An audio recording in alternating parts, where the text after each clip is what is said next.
Je suis ravi de vous dire bonjour à tous. Nous sommes arrivés au moment où nous allons pouvoir avancer dans l'enseignement, c'est-à-dire avec la parole du Père Yava et de Yahushua. Nous allons suivre le numéro 16 de l'enseignement pour aujourd'hui. Donc nous sommes à nouveau arrivés au moment où nous allons pouvoir avancer avec l'enseignement qui porte le numéro 16 pour notre enseignement d'aujourd'hui. Et le titre de l'enseignement, c'est que vous devez être baptisé par Elia lorsque vous êtes convaincu. Et je vais continuer pour que vous soyez sauvés, pour que vous ne péchez plus. Justement, donc, vous devez être baptisé. Mais pourquoi devez-vous être baptisé? Pour quelle raison? Lorsque vous êtes vraiment convaincu, excusez-moi, la loi dit que il faut faire de toutes les nations des disciples et les baptiser après. Nous allons lire cette parole d'abord, qu'il faut faire de toutes les nations des disciples et les baptiser après, selon le livre de... Qui déjà? Marc. Attendez d'abord. Non, c'est Matthieu 28.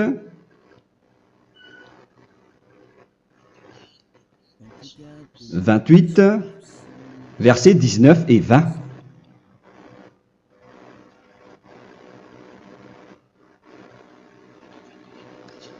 Matthieu 28, 19, 20.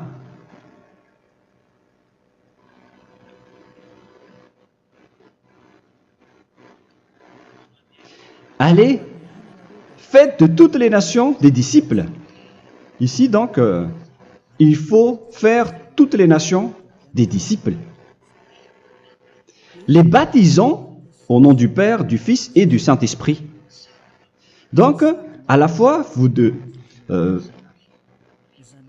il faut les enseigner à observer tout ce que je vous ai prescrit.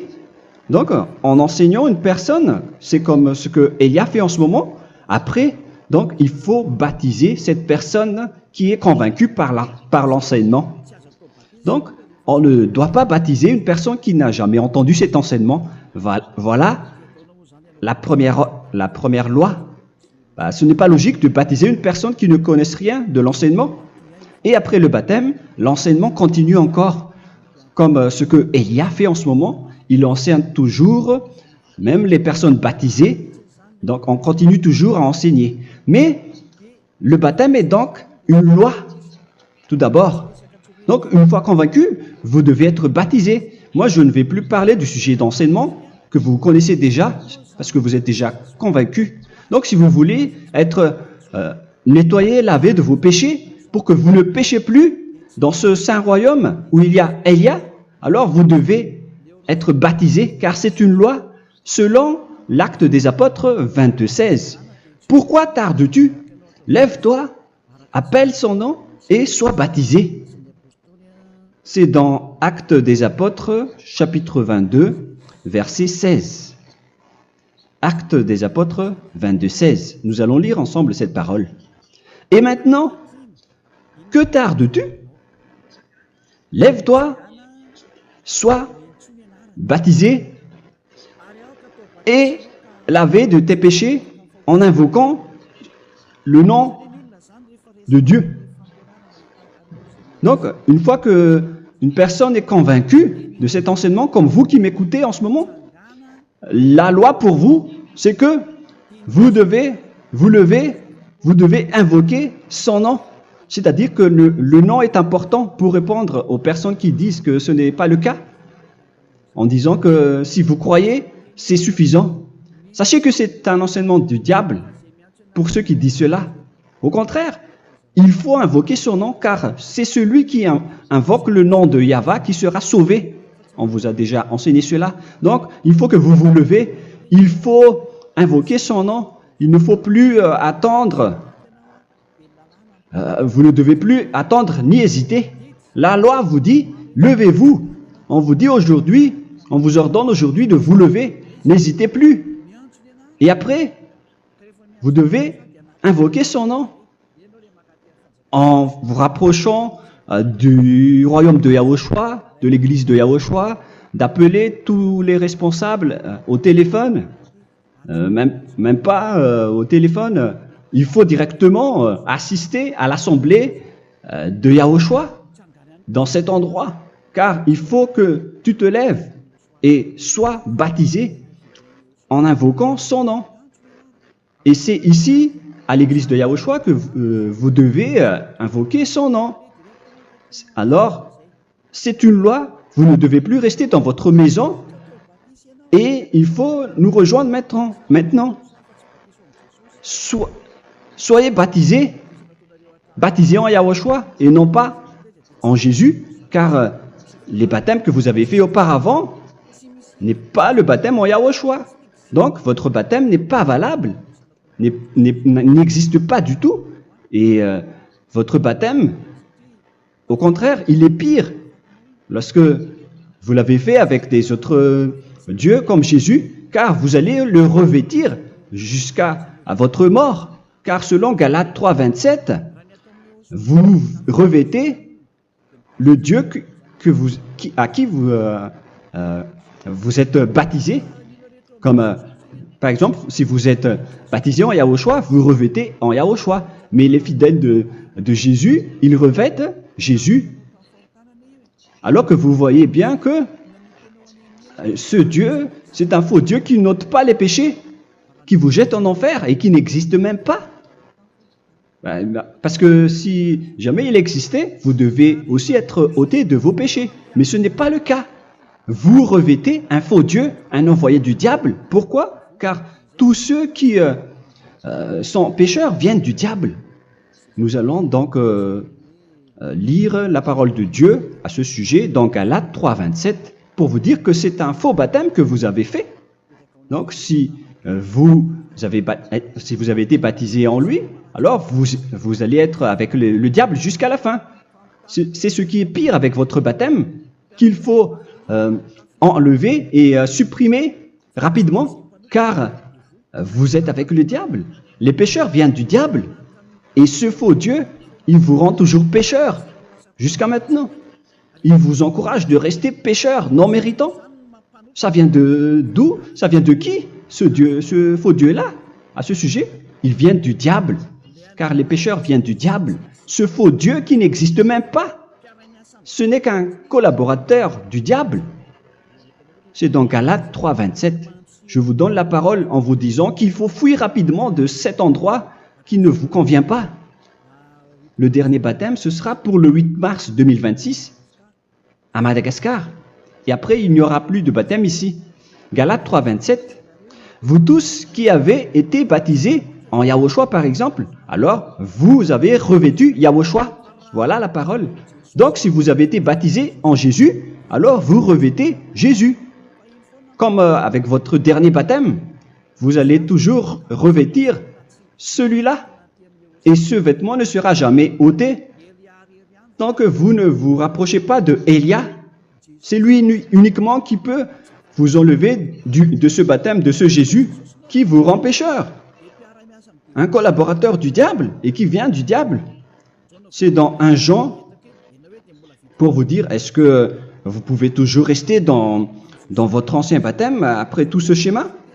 1 Jean, chapitre 3, verset 8.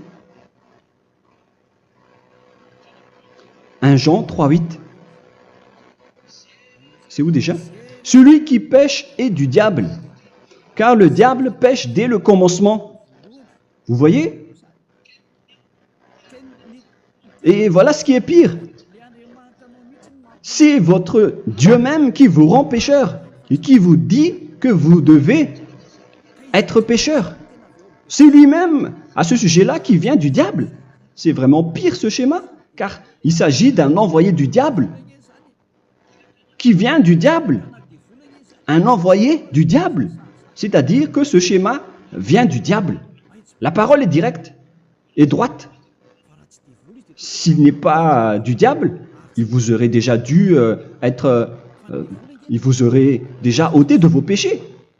Mais ce sont les diables qui rendent pécheurs les gens, car ce sont les chefs du péché, les diables. La parole est claire ici. Celui qui pêche est du diable. le fils du diable est du diable. Le fils de Dieu est un Dieu. Le fils de l'homme est un homme. Et celui qui vient du diable est du diable comme lui. Lui, il vous a rendu pécheur pendant plus de 2000 ans. Il vous a jeté en enfer. C'est pourquoi on vous dit de quitter cet endroit et ce Jésus qui sera toujours collé à vous, à votre corps, qui est enterré dans votre peau. Vous ne serez jamais débarrassé de lui tant que vous ne vous rapprochez pas de Élia pour être baptisé en Yahushua, pour que ce sale vêtement venant du diable soit ôté de vous et qu'après vous allez être revêtu d'un nouveau vêtement qui est merveilleux, qui est Yahushua. Alors choisissez votre vêtement. Vous allez toujours être Jésus qui est déjà collé à vous, et une fois mort, vous irez en enfer, car il est déjà collé à vous. Soit vous l'enlevez directement à travers le baptême avec Élia. Le rendez-vous, c'est pour le 8 mars 2026. Vous allez être baptisé par Élia pour l'enlever, car ça n'existe pas du tout. C'est une tromperie pour vous. Ce n'est même pas un baptême. C'était le fait de faire entrer du diable à l'intérieur de vous. Si vous voulez être libéré de cela, vous devez vous rapprocher de Élia à travers le baptême pour que la parole soit bien placée dans Actes des Apôtres 22-16. Revoyons cette parole. Actes des Apôtres 22, quel verset déjà? 22-16. Voilà. Et maintenant, que tardes-tu? Lève-toi. Voilà l'ordre pour vous. Lève-toi, ne tarde plus. En invoquant son nom. C'est un ordre. Invoque son nom. Et sois baptisé et lavé de tes péchés. Car celui qui t'a rendu pécheur, c'est Jésus ou Jesus. Alors si tu ne veux plus pécher, alors enlève Jésus ou Jesus de toi avec le vêtement que tu as reçu lors de ton baptême avec lui. Il faut l'enlever, sinon tu ne seras jamais sauvé, épargné, car c'est déjà devenu un vêtement collé à ton corps. La seule solution pour toi, c'est de te rapprocher de Élia pour être ôté de tes péchés, car la loi est claire ici. Tu vas être lavé de tes péchés. Et c'est ici, dans cet endroit où il y a Élia, qu'il y a l'ôtement du péché. Pourquoi vous êtes ôté de vos péchés? Pour quelle raison? D'abord, vous êtes déjà lavé à travers le baptême. On vous nettoie. Et une fois nettoyé, une fois lavé, qu'est-ce qui se passe à ce moment-là? Pour que les gens ne pêchent plus en vrai. Car toutes les personnes qui sont baptisées en Yahushua revêtent Yahushua. Vous êtes mariés à Yahushua. Et c'est à travers ce baptême, après votre baptême, c'est à partir de là, après avoir suivi toutes ces lois, car le baptême c'est une loi. Lorsque vous êtes convaincu, après avoir écouté l'enseignement, vous décidez de quitter le faux Dieu qui vous rend pécheur. Alors, vous êtes baptisé, vous allez revêtir Yahushua pour quitter le faux Dieu qui vous rend pécheur. Donc, après le baptême en Yahushua, vous revêtez Yahushua, vous avez été lavé, vous êtes bien propre et pur, vous êtes sorti comme une personne originale qui est merveilleux, très merveilleux devant le Dieu d'Abraham. Vous êtes complètement purifié jusqu'à votre fond de conscience à travers ce baptême venant du sang de Yahushua qui vous nettoie jusqu'au fond de toutes vos pensées, car le baptême marque la mort de Yahushua. Yahushua est mort pour vous verser son sang pour vous. Tout cela confirme votre relation avec Yahushua, car le baptême vous dit que vous êtes mort ensemble avec Yahushua et vous êtes ressuscité ensemble avec Yahushua. Vous avez été enterré avec lui et vous avez été ressuscité avec lui dans la vie éternelle. Voilà la vie avec Yahushua et le baptême avec Yahushua. C'est pour montrer la bonté de Yahushua pour chacun de vous concernant cette merveille. Voilà le baptême, c'est la mort avec Yahushua. C'est pourquoi je vous ai dit, en même temps, c'est la mort pour vous. Et c'est aussi votre purification. C'est dans Romains, chapitre 6, verset 4. Nous avons donc été ensevelis avec lui par le baptême en sa mort, afin que, comme Yahushua est ressuscité des morts par la gloire du Père, de même nous aussi nous marchions en nouveauté de vie. Donc, on était morts avec Yahushua à travers le baptême, et c'est après aussi que nous avons été ressuscités vers la nouvelle vie. Verset 5. En effet, si nous sommes devenus une même plante avec lui par la conformité à sa mort, nous le serons aussi par la conformité à la résurrection. Nous voyons bien ici que nous étions morts ensemble avec Yahushua à travers le baptême. Nous étions morts ensemble avec lui. C'est clair ici. On parle ici du sujet du baptême. Nous avons donc été ensevelis avec lui par le baptême en sa mort, mais pas avec autre chose. C'est clair alors à travers cette parole que c'est à travers ce baptême que nous allons avoir la même geste que Yahushua. Donc si vous voulez être ôté de vos péchés, vous devez entrer dans le baptême. Et une fois baptisé, la personne est intégrée directement au ciel des cieux. Mais il y a des étapes à suivre avant d'arriver là-bas, ce que je suis en train de vous enseigner en ce moment, car l'objectif du baptême, avec la mort et la résurrection, et l'enterrement, après la fin de votre chemin, c'est le ciel des cieux. Et on parle de vous en tant que vivant. C'est dans Éphésiens chapitre 2, verset 6. Éphésiens 2, 6. Et il nous a ressuscités ensemble, c'est-à-dire ressuscités avec Yahushua après le baptême, et nous a fait asseoir ensemble dans les lieux célestes en Yahushua, c'est-à-dire au ciel des cieux. Voilà donc les avantages des personnes baptisées en Yahushua, ceux qui ne pêchent plus. Et l'objectif, les excuses, l'objectif, c'est d'accomplir la parole de Yahushua qui a dit « Ne péchez plus ». C'est ça l'objectif du baptême. Le baptême, c'est que vous n'allez plus jamais pécher. Selon la parole de Yahushua, qui se trouve où déjà? C'est dans Jean chapitre 8, verset 11. Jean 8, 11. Excusez-moi. Elle répondit, « Non, Seigneur. » Et Yahushua lui dit, « Je ne te condamne pas non plus. Va et désormais ne pêche plus. » Donc l'objectif de votre mort et de votre résurrection avec Yahushua, c'est d'arriver dans cet endroit où vous ne péchez plus. C'est la loi de Yahushua, la loi de la perfection que vous devez suivre. La finalité, c'est que vous ne devez plus pécher. C'est une loi incontestable, car c'est la justice en Yahushua. Il ne faut plus jamais pécher. Et c'est vraiment la vérité. Et il a même confirmé cette parole 2 fois, à 2 reprises, selon aussi Jean 5, 14, que nous allons lire également. Il a répété cette parole 2 fois. Depuis, Yahushua le trouva dans le temple et lui dit, « Voici, tu as été guéri. Ne pêche plus. » Excusez-moi.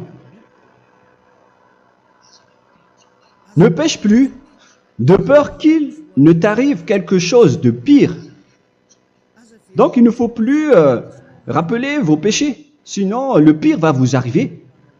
Et vous voyez, vous les personnes pécheurs qui m'écoutez en ce moment, où est votre finalité? Est-ce que c'est bien? Réfléchissez. Les personnes parfaites, ce sont les personnes qui ne pêchent plus. Contrairement à vous qui dites que vous êtes toujours des pécheurs qui ne méritent pas le ciel des cieux. Vous l'avez dit par vous-même. Mais maintenant, Élia vous appelle. Vous allez mériter le ciel des cieux si vous vous repentez et si vous acceptez le baptême en Yahushua. Pourquoi? Pour quelle raison? Car vous n'allez plus jamais pécher. Par quel moyen? C'est par le programme du Père Yahva. Car une fois que la personne est baptisée, la personne boit le Saint-Esprit. Il y a donc un esprit qui va être approuvé, qui va être bu, comme une source illimitée dans son ventre, selon la Sainte Écriture. C'est dans Jean chapitre 7, si je ne me trompe pas. Où se trouve ce verset, les enfants? Si vous le trouvez, la parole qui parle de la source qui est illimitée, c'est dans Jean 7, 37 que nous allons lire ensemble. Le dernier jour, le grand jour de la fête, Yahushua, se tenant debout, s'écria, « Si quelqu'un a soif, qu'il vienne à moi et qu'il boive. » Verset 28. « Celui qui croit en moi, des fleuves d'eau vive couleront de son sein, selon, comme dit l'Écriture. » Il y aura donc de l'eau vive qui couleront dans son ventre. Verset 39. Il dit cela de l'Esprit qui devait recevoir ceux qui croyaient en lui, car l'Esprit n'était pas encore, parce que Yahushua n'avait pas encore été glorifié. On reçoit donc un Esprit venant de Yahushua pour ceux qui le croient et qui sont baptisés. Et on le reçoit vraiment lors du baptême. C'est dans le livre de 1 Corinthiens que nous allons lire, dans le chapitre 12. Quel verset déjà? On doit chercher un peu. 12 et 13. 1 Corinthiens, chapitre 12, versets 12 et 13. Car comme le corps est un et a plusieurs membres, et comme tous les membres du corps, malgré le nombre, ne forment qu'un seul corps, ainsi en est-il Yahushua. Nous avons tous en effet été baptisés dans un seul esprit, pour former un seul corps, soit juif, soit grec, soit esclave, soit libre. Et nous avons tous été abreuvés d'un seul esprit. C'est dans le baptême donc qu'on reçoit l'esprit unique, un seul esprit. Donc si vous êtes baptisé en Yahushua, vous abreuvez l'esprit venant de Elia, venant de Yahushua. Vous abreuvez un seul esprit venant de moi, un esprit non pécheur et qui vous rend non pécheur. Donc, tout le monde boit un seul esprit selon la Sainte Écriture. Nous avons tous en effet été baptisés dans un seul esprit. Vous recevez donc ce seul esprit à travers le baptême. Et qu'est-ce qui se passe après? Le Saint-Esprit va vous guider désormais. Vous le recevez lors du baptême et celui qui va vous guider pour que vous ne péchez plus. C'est dans Jean, quel chapitre déjà? Je ne me souviens plus.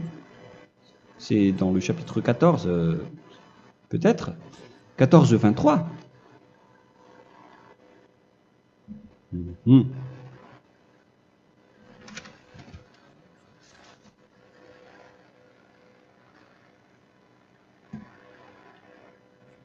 Où il est passé déjà la parole qui parle de l'esprit qui nous guide. Mais je ne me souviens plus lorsqu'on en a besoin. Où est cette parole, les enfants? Où se trouve cette parole?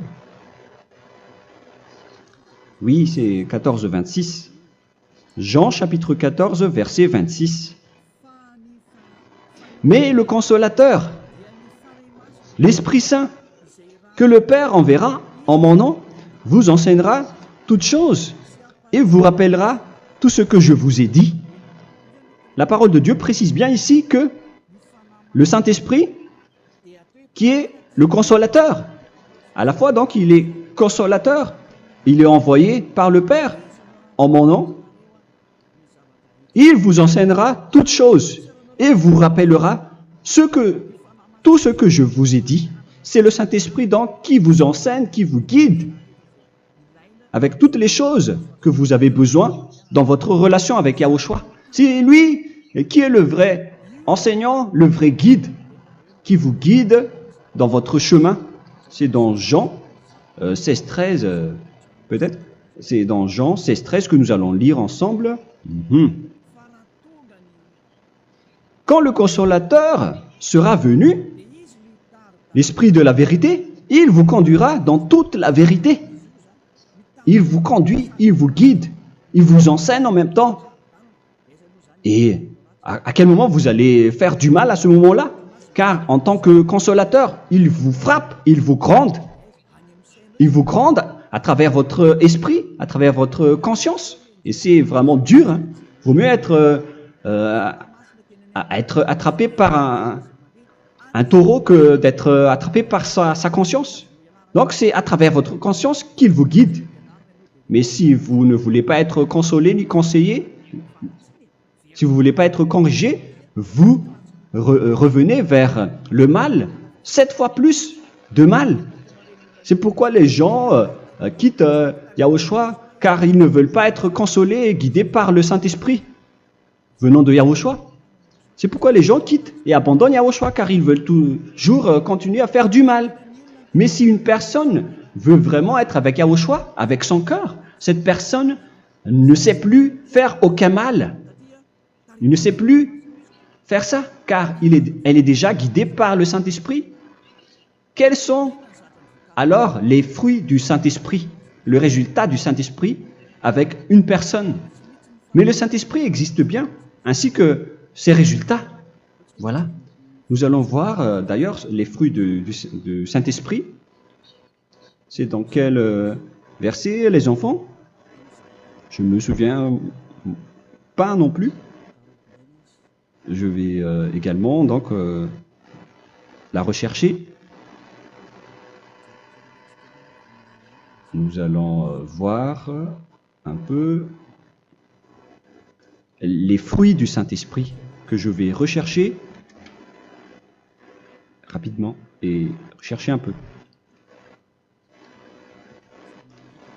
Celui ou celle qui le voit en premier, vous me le dites directement la réponse.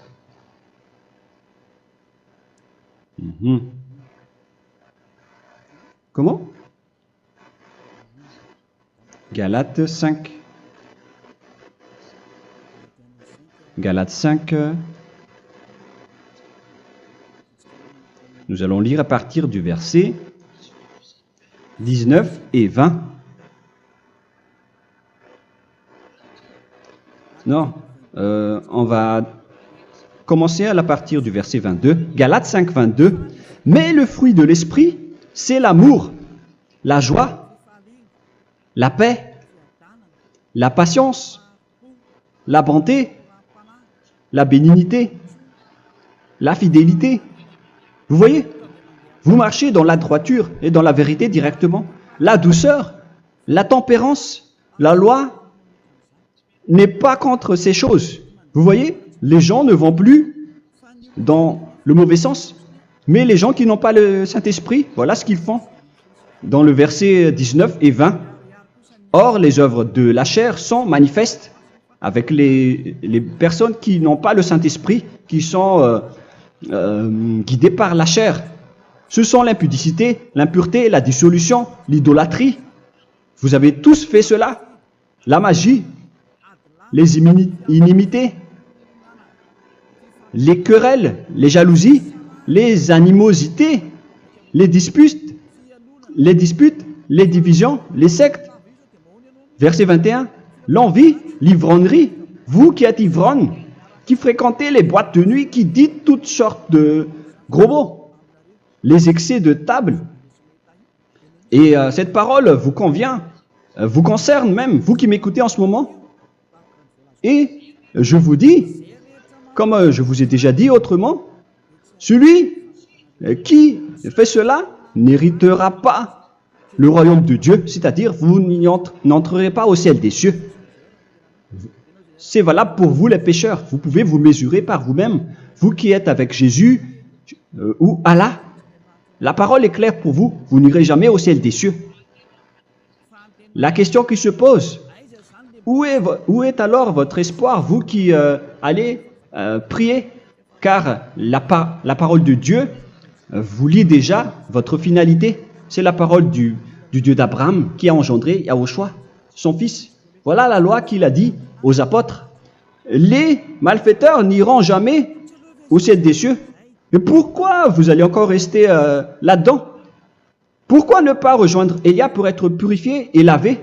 Rapprochez-vous d'Élia pour que votre esprit soit sauvé. Le dernier baptême aura lieu pour le 8 mars 2026. N'attendez pas ce dernier jour. Dès maintenant, inscrivez-vous votre nom dans le baptême si vous ne voulez pas être jeté en enfer. Mais si vous voulez être jeté en enfer, alors tant pis pour vous. Alors que vous avez peur de mourir, et vous allez chez le médecin lorsque vous êtes malade, vous avez peur du feu de charbon, alors que ce n'est qu'un petit feu de charbon. Là, on parle de l'enfer. Hein. Alors, il faut bien réfléchir et soyez bien conscients. Voilà donc le sujet du Saint-Esprit. Maintenant, nous allons lire le livre des Éphésiens. Éphésiens, chapitre 4.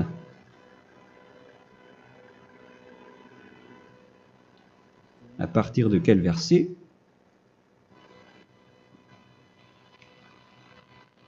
Allons-y. Je dois relire un peu car il y a plusieurs paroles ici. Moi, je vais vous sortir la parole qui dit que les personnes en Yahushua ne font plus aucun mal. Ah, où il est passé déjà? Ah, je l'ai perdu. Attendez d'abord. Donc, Éphésiens.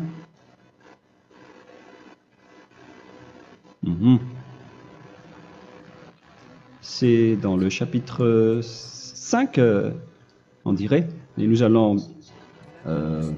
voir tranquillement. Mais nous allons voir dans Galates 5,16 d'abord. Je dis donc, marchez selon l'esprit et vous n'accomplirez plus les désirs de la chair. C'est-à-dire donc que vous devez être baptisé, car sans le baptême, vous n'aurez jamais le Saint-Esprit. Verset 17. Car la chair a des désirs contraires à ceux de l'esprit, et l'esprit en a des contraires à ceux de la chair. Ils sont opposés entre eux, afin que vous ne fassiez point ce que vous voudriez. L'esprit et la chair s'opposent toujours. Alors il faut suivre l'esprit maintenant pour aller au ciel des cieux. Et voilà donc la suite de la parole. Éphésiens 4:21.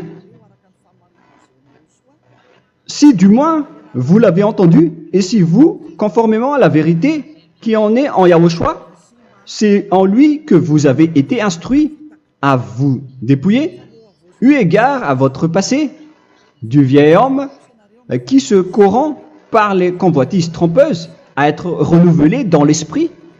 Donc l'esprit travaille et va dans votre conscience et dans votre intelligence et à revêtir l'homme nouveau créé selon Dieu dans une justice et une sainteté qui produit la vérité.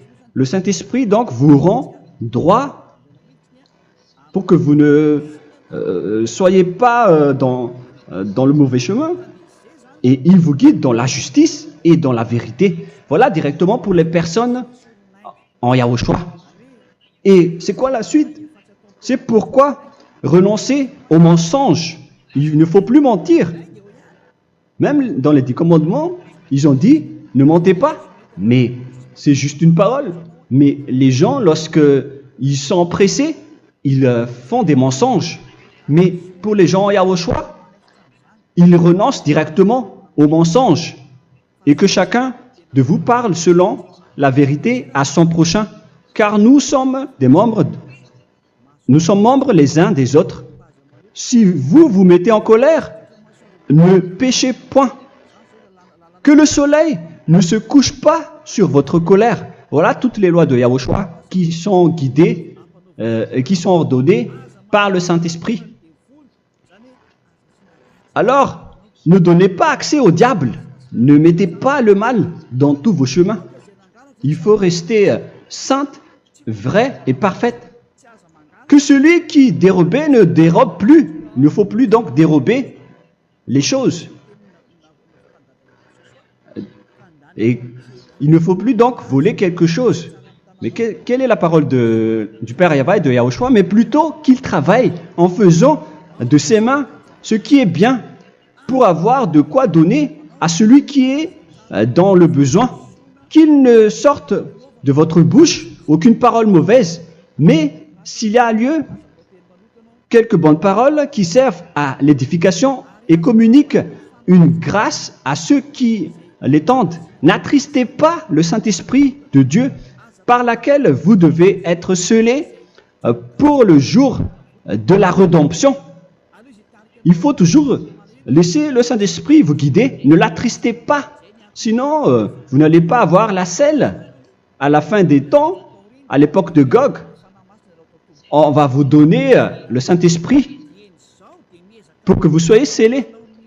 Donc c'est maintenant que vous devez déjà rendre content Yahushua. Ne laissez pas de mauvaises traces dans votre chemin et ramenez l'amour de Yahushua vers chacun de vous pour que vous soyez pour que vous seriez scellés pour avoir le Saint-Esprit que vous avez vraiment besoin pour le dernier combat dans les fins des temps. Que toute amertume et toute animosité, toute colère, toute clameur, toute calomnie, il ne faut pas retenir et garder la colère. Toute calmeur, toute calomnie et toute espèce de méchanceté, tout ce qui est rancune, ni rancœur. Il faut arrêter tout cela. Mais c'est différent de gronder une personne. On parle ici des personnes qui est en colère sans raison.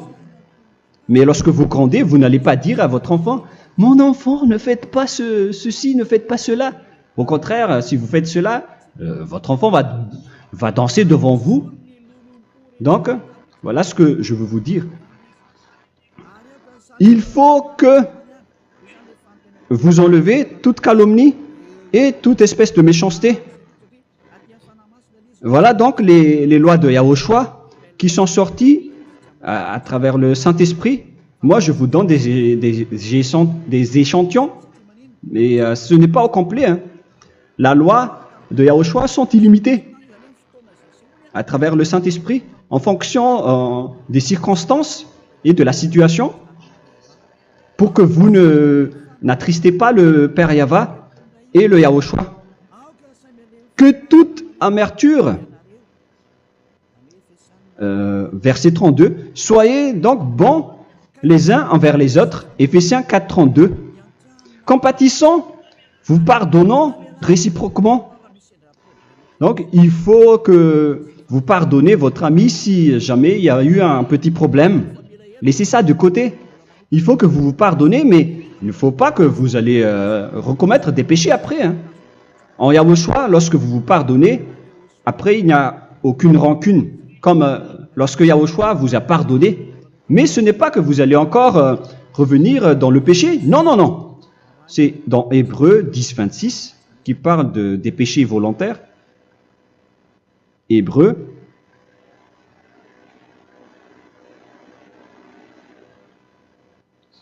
Hébreux chapitre 10. C'est bien ça, hein? Pour ceux qui s'en souviennent. Voilà, versets 26 et 27. Hébreux 10, 26, 27. Car si nous péchons volontairement, après avoir reçu la connaissance de la vérité, c'est-à-dire une personne baptisée en Yahushua, qui a été sanctifiée, rendue sainte, il ne reste plus de sacrifice pour les péchés, mais une attente terrible du jugement et l'ardeur du feu qui dévorera les rebelles. Donc, vous qui parlez que vous devez toujours commettre des péchés, voilà ce qui vous attend, parce que vous péchez volontairement. Donc, si vous péchez volontairement, alors une attente terrible du jugement et l'ardeur d'un feu va vous dévorer. Vous allez affronter la colère et le jugement avec une ardeur de colère d'un feu qui va vous dévorer.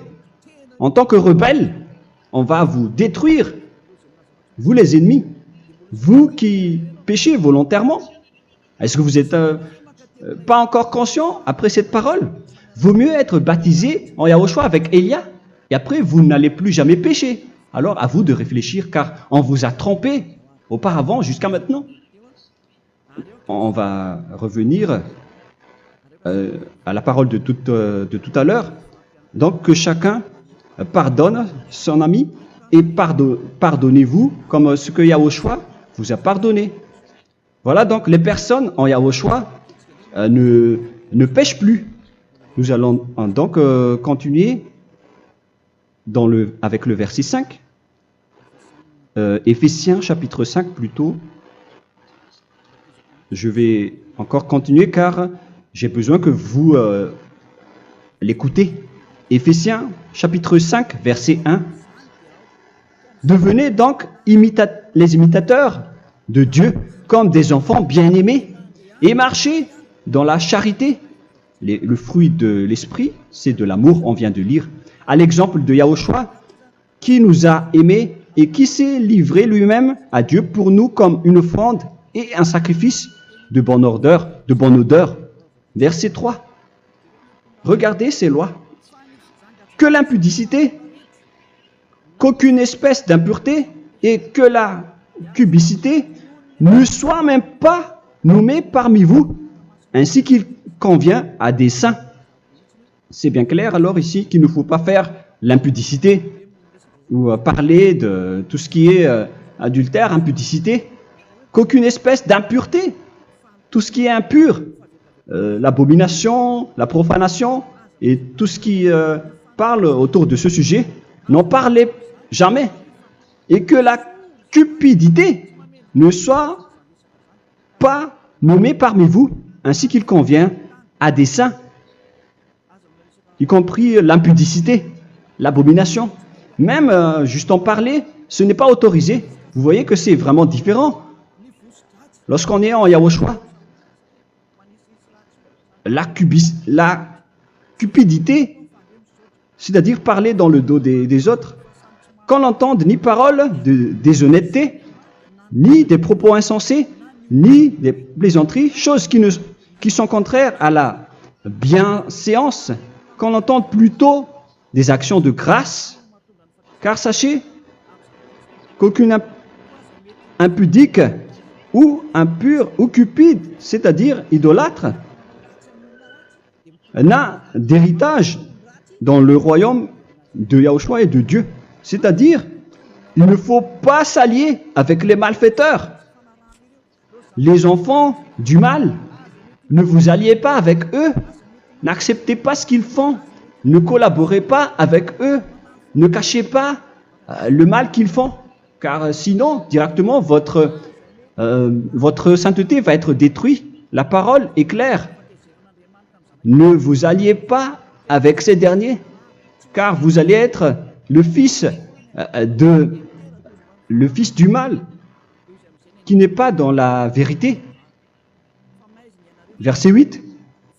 Autrefois, vous étiez ténèbres, et maintenant, vous êtes lumière dans Yahushua. Marchez comme des enfants de lumière, car le fruit de la lumière consiste en toutes sortes de bonté, de justice et de vérité. Voilà, lorsqu'on est avec le Saint-Esprit, on est toujours dans la lumière, dans la bonté et dans la justice. Il faut que vous pensiez à la volonté de Yahushua, à ce qui est agréable à Yahushua. Verset 11. Et ne prenez point part aux œuvres infructueuses des ténèbres, mais plutôt condamnez-les. Ne faites pas l'alliance avec le diable. Ne faites pas l'amitié du diable. Ne faites pas des complots ou des compromis avec le mal pour les cacher. Alors, il faut plutôt les condamner, car il est honteux de dire qu'ils font en secret. Mais tout ce qui est condamné est manifesté par la lumière, car tout ce qui est manifesté est lumière. C'est pourquoi il y a la comparaison dans le Nouveau Testament pour dire, il faut que vous réveillez de votre sommeil pour que Yahushua vous illumine. Verset 14. C'est pour cela qu'il est dit, réveille-toi, toi qui dors, relève-toi d'entre les morts. Prenez donc garde de vous conduire avec circonspection. Si vous suivez donc le Saint-Esprit, vous ne faites plus aucun mal. Alors, il faut en profiter de faire du bien. Ne faites plus le fou. Et connaissez la volonté de Yahushua. Ne vous envrez pas de vin. Ce n'est plus bien de faire cela. C'est de la débauche. Soyez au contraire l'empris de l'esprit. Entraînez-vous par des psaumes et des hymnes et par des cantiques spirituels, chantant et célébrant tout votre cœur les louanges de Yahushua. Rendez continuellement grâce à toutes choses à Dieu Père au nom de notre Seigneur Yahushua. Voilà, c'est suffisant. Je viens de vous donner les lois de la Nouvelle Alliance qui n'est pas du tout associée aux 10 commandements. Ça n'a rien à voir avec les 10 commandements. Si vous avez bien écouté, j'ai dit des choses complètement différentes qui ne se trouvent pas dans les 10 commandements. Notamment le baptême, ça n'existe pas là-bas. Et donc, c'est après le baptême que vous allez abreuver le Saint-Esprit et après vous n'allez plus faire aucun mal. Nous remercions infiniment Yahushua à travers cette parole. Je suis sûr que vous êtes contents pour aller dans cet endroit où personne ne pêche plus. Alors approchez-vous de Élia, qui est l'envoyé du Père Yahva et de Yahushua. Une fois que vous suivez Élia, vous n'allez plus jamais pécher, car vous allez être avec Yahushua. C'est seulement dans ce saint royaume où il y a Ziadia Elia qu'il y a des personnes qui ne pêchent plus sur cette planète Terre. Mais les autres ne sont que des pécheurs et il y a même des voleurs et des imposteurs. Je vous souhaite le meilleur pour que vous allez inscrire votre nom dans le baptême. Inscrivez votre nom car le temps presse, le moment est proche. Il ne reste plus que environ 170 jours. Bientôt, nous allons entrer dans les 160 derniers jours et après 150 et après 100. Il ne restera plus que 100 jours. Alors, faites le maximum d'efforts. N'attendez pas le dernier moment pour inscrire votre nom. Parce que si vous mourrez avant, qu'est-ce qui va vous arriver? Vous ne savez rien de ce qui va vous arriver avec votre esprit. C'est le diable qui vous encourage à faire du mal. Il ne veut pas que votre esprit soit sauvé, mais moi je vous dis, sauvez votre âme, n'acceptez plus. Suivez Yahushua à travers Élia qu'il a envoyé parmi vous. On m'a envoyé pour vous sauver. Alors, rapprochez-vous de lui maintenant. N'ayez plus peur de personne. Sauvez votre esprit, car les humains sont comme vous. Ils ne vous sauvent pas, ils ne peuvent pas vous sauver. Mais sachez que votre esprit va être jugé. Et sachez aussi que vous ne pouvez pas vous battre avec le Dieu d'Abraham. Alors sauvez votre esprit, rapprochez-vous de Élia. Nous irons en Yahushua, car c'est à travers moi que vous pouvez l'approcher. Prions ensemble. Merci infiniment, Père Yahva, pour toutes ces paroles. C'est vraiment du salut, de la miséricorde et de la vie éternelle. Faites en sorte que les gens connaissent cette vraie parole que je suis en train de leur donner, car c'est de l'amour et c'est du salut pour eux. Sauve-les, Père Yahva, pour qu'ils soient conscients de la vérité. Ce qu'ils ont fait auparavant ne sont pas du tout vrais. Voilà le vrai salut pour eux. Père Yahva, tu es le Dieu de toutes les choses. Tu es le Dieu du ciel des cieux. Tu es le Dieu de Yahushua. Tu es le Dieu de Ziadia Elia. Ouvre la conscience des gens pour qu'ils écoutent cette vérité, pour que chacun court pour prendre une décision et pour qu'ils n'attendent plus personne pour se rapprocher de toi, Père Yahweh et Yahushua. Donne la force à chacun pour qu'ils te cherchent. Sauve les gens, Père Yahweh, pour qu'ils échappent à la destruction de leur chemin et de leur esprit, pour qu'ils écoutent la parole de Elia venant de toi, Père Yahweh, et de toi aussi, Yahushua. Sauve les gens, et je suis confiant que tu vas vraiment sauver les gens pour que tu ouvres tes portes pour terminer cette période de salut. Merci, Père Yahweh. Gloire éternelle à toi. Je demande tout ça aux Malagasy et au reste du monde. Pour les Malagasy, il reste encore quelques mois qui n'est plus beaucoup pour eux, mais pour les autres nations, ils n'ont pas aussi beaucoup de temps pour se rapprocher de toi, mais il en reste encore un peu pour eux. Gloire à toi, Père Yahweh, et au nom de toi, Yahushua, je fais toutes ces paroles. Alléluia, Amen. Voilà donc pour notre enseignement d'aujourd'hui. Que Yahushua vous bénisse et à la prochaine. Au revoir.